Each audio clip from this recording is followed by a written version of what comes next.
지금 이렇게 소위 나와 있는 분들, 그러니까 장사하러 나온 느낌이라는 거잖아요. 결국 이제 떴다방이라고 우리가 늘 부르는 건데 이런 식의 떴다방 정당이 그동안 한국 정치를 굉장히 더 나쁘게 만들었던 것이 현실이거든요. 저는 류호정 의원의 경우에도 최근에 비례대표를 그만두지 않는다는 것 가지고 굉장히 비판을 많이 받았고 그렇죠. 오히려 허은하 의원이 배지를 버리고 나오니까 오히려 박수를 받는 대비됐죠. 예, 이런 상황까지 온 거거든요. 네.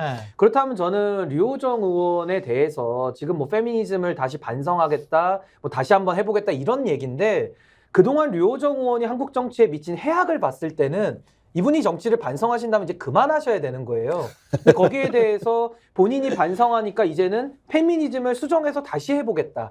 이런 게 국민들에게 설득력이 있냐는 겁니다. 이게 첫 번째고 또 하나는 이준석 대표를 중심으로 해가지고 양양자, 금태섭 이렇게 이제 한 그룹으로 현재 보여지는 덩어리로는 보이는데 여기는 사실은 김종인 위원장을 빼고 말할 수가 없는 관계인 거거든요. 결국에는 금태섭 전 의원을 통해 가지고 김종인 위원장이 제일 먼저 이 삼지대를 띄웠고요. 그다음에 이준석 대표가 합류하고 지금 양양자원까지 들어오는 이제 이런 모양새이기 때문에 이준석 대표가 양양자원하고는 좀 같이 갈 것 같은 내용은 이미 밝혔어요. 그렇기 때문에 요 그룹에는 김종인이라고 하는 정치적인 영향력을 가지신 분이 또 합류가 돼가지고 지금 말씀하신 비명계들은 뭐 이낙연이라는 대선 주자와 비명계 그 의원들, 원내 의원들이 힘을 갖는다면은 여기는 이준석 대표의 그런 인지도와 또 김종인 위원장의 그런 뭐 전략 전술 이런 것들이 좀 믹스가 돼가지고 일합을 좀 앞두고 있는 그런 시점이다. 저는 이렇게 봅니다. 그리고 또 하나 주목할 게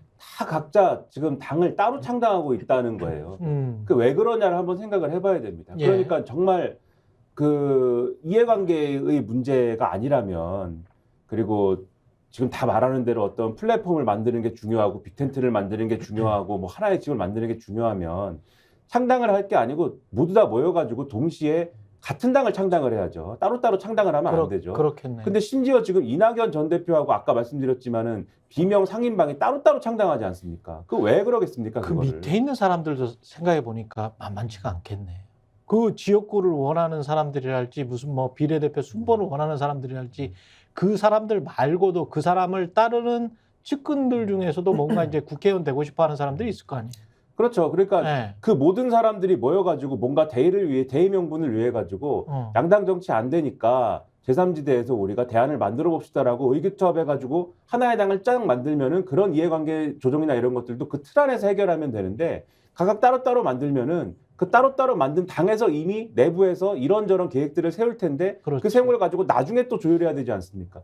삼국지에서 보면은 유비관우 장비가 이게 이준석 전 대표가 맨날 삼국지 비유하니까 저도 한번 해보자면 유비관우 장비가 처음에 도원결이 짠 했을 때 그 다음에는 유비관우 장비가 서로 이해관계를 정리할 필요가 없잖아요. 근데 그렇게 하고 쭉 가다가 나중에 제갈량이 오니까 관우 장비가 텃세를 하지 않습니까? 그 상황이 반드시 벌어질 텐데 나중에 이래저래 합친다고 해도 그것이 어떻게 잘 되겠느냐. 그러니까 그런 것을 전제를 해봐도 지금 역으로 생각해 보면 지금 따로따로 창당하는 그 속내가 뭐겠느냐. 다들 앞으로 뭔가를 주고받아야 되고 조율을 해야 되고 이런 것들을 예정을 하고 있는 거예요. 그리고 그 관계 속에서 지금 창당하는 게 지금 빨리 시동 거는 게 지금 이렇게 조직을 만들어 놓는 게 뭔가 이쪽에 유리하다라는 전제들을 각자의 계산대로 깔고 가는 거다. 이렇게 이해를 해야 된다는 거죠. 그러니까 저는 이게 이제 정치는 비즈니스가 아니거든요. 정치는 정치이기 때문에 결국에는 이념과 철학, 가치와 비전, 그리고 공약과 정책 이걸 가지고서 이제 연대를 하거나 합당을 하거나 하는 건데 결국 김민하 평론가님 말씀대로 이렇게 당을 다 만들고 출발하면요. 집단이 움직여서 이제 서로 결합하는 관계라서 이제 기업으로 치면 이제 M&A만 가능한 상태거든요. 그러니까 압도적인 힘을 가지고 상대를 흡수하지 않는 한 서로 거래를 하기는 매우 어렵다. 이게 어디서도 실증적으로 나오냐면 과거에도 바른미래당이라는 사례가 있습니다. 당시에도 보수와 진보 그쪽에서 떨어져 나온 사람들끼리 우리 한번 그 화개장터에서 만나자. 그래서 영호남을 통합하자라고 해서 한번 똑같은 실험을 했었는데 그때도 바로 어떤 문제부터 나오냐면요. 당내에 당직자들 있지 않습니까? 당직은 조직의 그 개선상 한 자리밖에 만들 수가 없어요. 사무총장 한 명. 그리고 국장들도 한 명. 근데 이게 이질 결합을 하다 보니까 국장을 2명씩 놉니다. 그리고 위원회도 공동위원장 체제로 시작을 해요. 왜냐하면은 어느 한쪽이 M&A를 해버리면 쉬운데 같이 동업을 하다 보니까 국장들도 2명씩 해야 됩니다. 그러다 보니까는 밑에 실무 직원들은 일을 해도 공동국장한테 보고를 해야 되고 그 안에서 내부 분열이 많이 일어나기 때문에 이걸 이제 속칭 이제 내부 기스라고 하는데 내부 기스가 나가지고 그 당이 무너지거든요. 그래서 저는 앞으로 이 합당을 통해서 이제 조율을 해야 되겠지만은 이 굉장히 현실적이지 않습니다. 그리고 후보군에서도 뭐 지역구야 어느 정도 조율을 하겠지만 거의 나가면은 떨어질 가능성이 높기 때문에 큰 의미는 없고 결국 싸움은 당직자들의 배분 지분 구조와 이제 비례대표 여기서 이제 엄청난 싸움이 일어날 그렇게 거거든요. 되겠네. 이제 이 욕망을 어떻게 제어할 것이냐. 누가 어떻게 어떤 이거 권력으로 쉽지 않습니다. 네. 이거 이념과 철학으로 가지 않으면 굉장히 어려운 작업. 제가 볼 때도 네. 합치기 어렵다고 보는 게요. 이제 하나의 사례가 좋은 사례들이 있었는데 이제 국민의당 같은 경우 이제 지역구에서 상당히 많은 표를 그랬죠, 얻었었죠. 그랬죠. 호남 지역에서. 근데 그렇죠. 그러니까 이낙연이라고 하는 인물이 호남에서 지지도가 높다면 이준석이라는 인물이 영남에서 지지율이 매우 높다면 저는 그 틀로 이런 지역구를 갖다 정리할 수가 있겠죠. 그렇게 나름대로는. 근데 그렇게 지금 그렇지 않은 상황이거든요. 예. 그럼 말씀하신 남는 건 뭐냐? 비례 싸움이에요. 음. 근데 6개의 덩어리가 모이면 비례 순번이 6번을 돌아갑니다. 그럼 예를 들면 예. 12번을 돌리면 그러니까 한 곳에서 한 두 명씩만- 명밖에 안 되는 건데 그러네. 그것도 남녀예요. 아, 이게 그래요? 그러니까 그래요? 남녀니까요. 아 그렇게 돼야 돼. 예, 그러니까 예. 한 당마다 남녀 한 명, 2명밖에 할 수 없는 구조인데 예. 이걸 합친다? 제가 볼 때 매우 어려운 구조가 되는 거죠. 그 누구를 앞번호 놓느냐도 네. 또 싸움이 나죠. 그렇죠. 이게 당선권이 예를 들면 한 뭐 20명씩 된다라고 하면은 괜찮은데. 그래도 할 수 있을 텐데 예. 당선권이 몇 명 되겠습니까? 5-6명 해도 사실 후한 걸 텐데 예. 이거 굉장히 어려운 일이 되겠죠. 비례 배분하는 것만 해도. 그래서 결론적으로 지지율이 높은 정당이 그냥 가는 거예요. 그러네. 비례를 먹으려면 예. 예를 들면 이준석 신당이 지지율이 매우 높아요. 예. 지금 한 그럼 10% 합쳐, 나온다니까. 우리가. 예. 합치면 내 세력들의 지분을 뺏기는데 그럼 그렇게 해서 내 세력이 한 그죠? 서너 명 나오는 게 낫지. 됐어 빼. 아. 우리 이제 가고 간 다음에 개문 발차하겠다라고 할 가능성도 있는 거죠. 그렇게 되면. 그쪽에서. 그러네요. 네. 예. 이야기를 듣다 보니까. 그리고 또 하나는 정치가 그렇잖아요. 1 더하기 1 더하기 1이 3이 나오는 게 아니고 1 더하기 1 더하기 1을 하면 마이너스가 되는 경우가 굉장히 많아요. 근데 그러네. 이게 이론적으로는 예. 아 여기 표 좀 땡기고 여기 땡기면 이게- 더하면 예. 합쳐지겠다라고 생각하지만 늘 정치는 소선거구제에서 1등만 살아남는 구조기 때문에 다양한 심리가 그 안에 작동이 돼서 절대 1 더하기 1 더하기 1이 3이 아니고요. 그렇죠. 오히려 마이너스 나오는 경우가 많았다라는 네. 점도 아마 잘 새기고 있을 겁니다. 예. 그리고 국민의힘 쪽으로 가보면 국민의힘은 언론에서 나오는 걸로만 보면 윤석열 대통령은 또는 김건희 여사 때문에 그런지는 모르겠습니다만은 완전히 지우기를 하는 것 같고 윤석열 대통령 지우기, 한동훈 비대위원장 전면에 내세우기. 그래서 한동훈 국민의힘을 통해서 뭔가 이미지 변신을 지금 노리고 있는 것 아닌가? 그러면서 이제 각종 뭐 서민 보호 대책이랄지 뭐 이런 것들을 강조하고 있는 그럼 완전히 이제 총수 모드로 간 것 같아요. 그러면서 한동훈을 중심으로 해서 어떤 개혁적 이미지, 서민적 이미지 그게 이제 통한다면 그런 쪽으로 가기를 원하는 것 같고 언론도 좀 호응을 해주는 것 같고 뭐 그런 것 같습니다. 지금 상황 자체는 제가 볼 때 큰 돌을 못 치고 있지 않습니까? 큰 뭐라고요? 큰 돌이요. 큰 돌이 뭡니까? 김건희 특검법 김건희 이런 거 특검. 그래도 잔돌이야 치울 수 있겠죠. 근데 제가 볼 때 국민이 요구하는 건 큰 돌을 치우는 걸 보겠다. 그 돌을 치울 수 있을 정도가 돼야 저도 지금까지 심판론에 대해서 해석할 수 있다고 생각을 할 텐데 제가 볼 때는 이제 큰 돌을 못 치우니까 잔돌을 지금 계속 치우면서 큰 돌을 치운 양 보이게 하는 측면들이 꽤 있거든요. 그리고 계속 말씀하신 희석시키는 게 뭐냐면 한동훈 비대위원장이 등장하니까 매우 지지율이 높아지는 것처럼 계속 방송에서 머니투데이 보니까 윤 지지율 36%로 소폭 상승, 한동훈 효과 여 동방 강세 뭐 이런 식인 거예요. 뭘 빼먹냐? 한국일보 여론조사는 빼먹어요. 예를 들면 그 50대 31 아니요 50대 39대 50이가요 이렇게 예를 들면 그 한국일보? 올해 총선에서 갤럽? 아니요 한국일보 한국 리서치가 한국일보랑 한 건데 그것도 예. 있습니까? 그래서 네. 아마 11% 정도. 그러니까 올해 선거에서 여당을 지지할 거냐, 야당을 지지할 거냐를 보니까는 11% 정도의 격차가 난 게 있어요. 근데 이게 아니 최대. 갤럽도 정권 견제가 51이었고 예. 그리고 저 정권 유지가 39인가 그랬어요? 그러니까 MBS인가 그럴 예. 겁니다. 여론조사. 아니, 예. 한국 네네네. 뭐 거기 나고. 그쪽은 그랬고 저 한국 그래서 갤럽은. 예.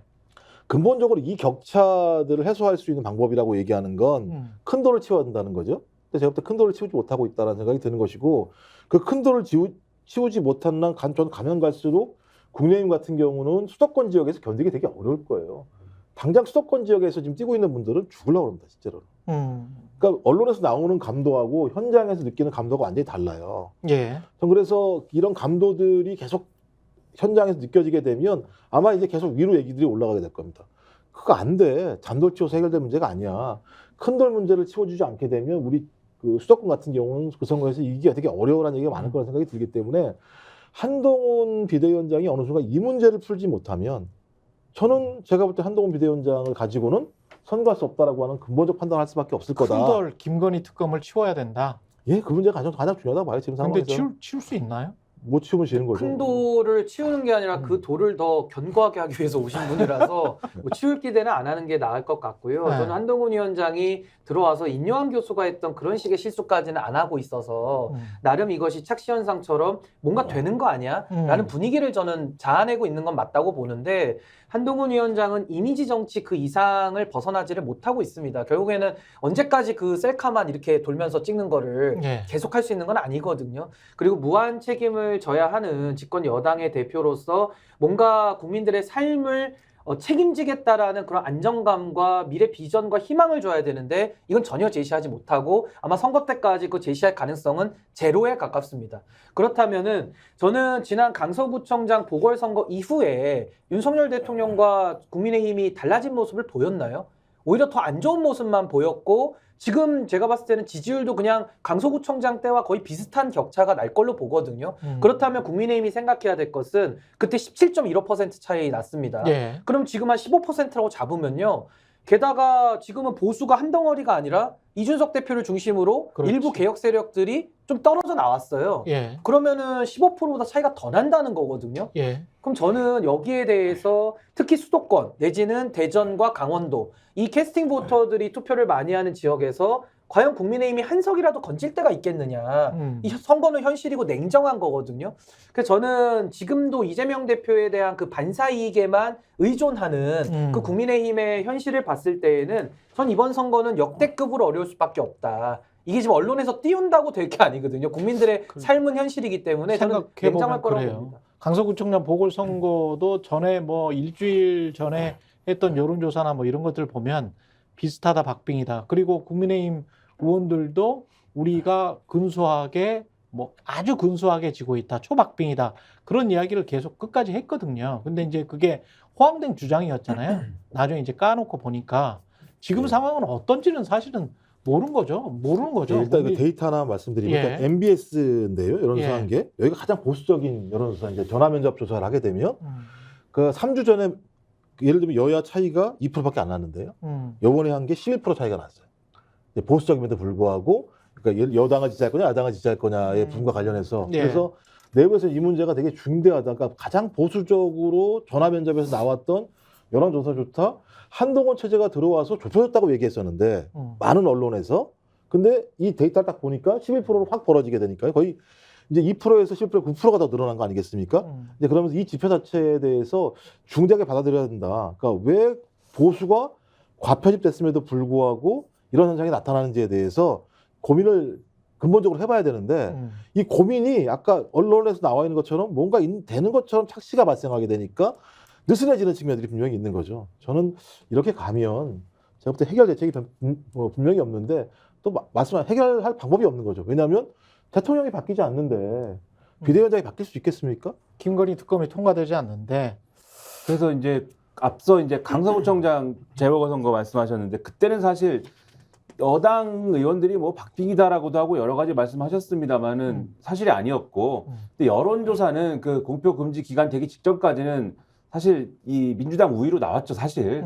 그래서 사실 그 숫자 자체는 뭐 거짓말을 하지는 않았습니다 그 당시에는. 그런 것처럼 그런 것에 비추어 볼 때 지금 여론조사들이 보여주는 바는 한동훈 효과라는 거는 이미지에는 사실 일부 영향은 있다. 한동훈이라는 사람의 이미지가 윤석열 대통령이 갖는 이미지와 다른 건 있기 때문에 그런 것들이 보수층 중에 윤석열 대통령이 너무 이제 답답하고 너무 국정 운영에 문제가 있다고 생각해서 떠난 사람들이 일부 결집한 건 있을 수 있겠는데 문제는 이제 그걸로 이제 총선을 이길 수 있는 거냐, 충분한 거냐의 문제에 있어서는 전혀 이제 그것을 돌파할 수 있는 상황은 아니다라는 거죠. 말씀하신 대로 그것이 되려면은 적어도 윤석열 대통령하고 이미지가 다른 게 아니라 이거는 완전히 뭐가 다르다. 이거 다른 리더십이다. 이 한동훈 비대위원장이 왔더니 국민의힘이 뭐가 달라졌다. 이런 느낌이 있어야 되는데 지금까지 한동훈 비대위원장이 보여준 정치적인 뭐 철학이라든지 어떤 뭐 정치적인 어떤 뭐 발언이라든지 이런 것들을 종합을 해보면 윤석열 대통령이 해왔던 거하고 별 차이 없거든요. 운동권 특권 정치 청산하자 그러고 예. 자꾸 이재명 대표가 뭐 특권 뭐 이런 얘기하면서 계속 건드리잖아요. 그런 부분들. 그런 걸 보면 이제 달라졌다고 느끼지 않을 것이기 때문에 그런 부분들이 한계가 있고 김건희 여사와 관련된 부분들도 건드리지 않고 있는 거에 대해서 명확하게 한계가 있는 거잖아요. 그러다 보니까 이런 상황이 이어지다 보니까 처음에는 이제 한동훈 대 이재명 구도로 뭔가 돌파해보자라고 했던 보수 언론들도 그 지난주엔가 이제 조선일보의 양상훈 주필이라는 사람이 글을 썼는데 뭐라고 썼냐면은 이게 그 주연이 총선에서 주연이 한동훈이 아니고 지지난주인가요? 네. 한동훈이 아니고 주연은 윤석열 대통령이다 결국. 그래서 주연을 지금 윤석열 대통령이기 때문에 주연이 해야 될 일을 해야 된다. 그러니까 지금까지의 보수 언론들이 해온 거는 첫째, 김건희 특검을 받기라도 해라를 처음에 얘기하지 않았습니까?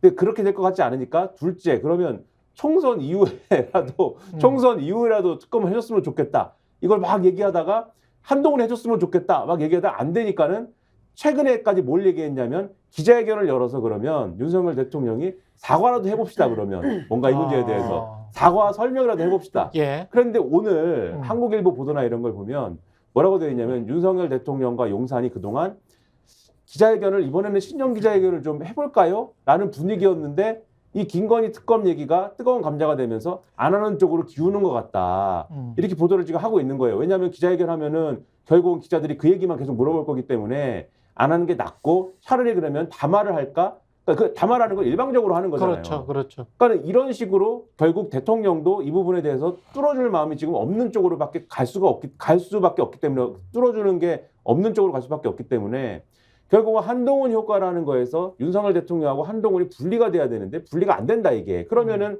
한동훈 효과라는 건 아주 제한적일 수밖에 없어서 총선에서의 효과라는 거. 한동훈 이재명 구도를 만들어 갖고 한번 이걸로 돌파해 보자라고 하는 전략이 아주 제한적으로 작동할 수밖에 없는 그러한 국면이다라는 거를 보수 언론도 인정할 수밖에 없는 국면이다라는 거예요. 저도 하나만 더 네. 추가로 말씀드리면 전 이번 총선에서는 지난 윤석열 정부의 1년 6개월이 넘는 그 기간에 그 모든 실정들을 저는 강력하게 심판하고 뭐 심판을 넘어서 저는 응징에 준하는 저는 그런 선거로 이번엔 치러야 된다라고 확신을 갖는데 지금 문제가 뭐냐면요. 민주당 같은 경우는 지금 구도가 너무 좋기 때문에 그냥 몸만 사리는 겁니다. 거기다가 최근에는 이재명 대표 피습 사건이라는 안타까운 일도 있었으니까 그냥 이렇게 조용히 있으면 되겠다라고 지금 움츠리고 있고요. 또 하나는 국민의힘은 한동훈 비대위원장 오면서 이제 윤석열 대통령 뒤로 자연스럽게 숨겨놨어요. 그래서 한동훈으로 이제 돌파하겠다. 이러니까 또 윤석열 대통령에 대한 게 싹 사라졌고 또 삼지대도 서로 주도권 경쟁하면서 언론을 뒤덮기 위해 가지고 자꾸 이렇게 정치적으로 본인들이 부각받기 위한 그런 기사들만 쏟아지고 있거든요. 그러네. 그럼 여기서 가장 이득을 보고 가장 유리해지는 게 지금 윤석열 대통령입니다, 사실은. 그러네. 근데 이걸 또 국민들이 걱정하시거든요. 예. 그러니까 저는 여기에 대해서는 이번 총선에 뭐 정치 세력들마다 각자의 이해관계가 충분히 있겠습니다만은 본질을 놓쳐서는 안 된다. 전 그 말씀은 꼭 강조드리고 싶습니다.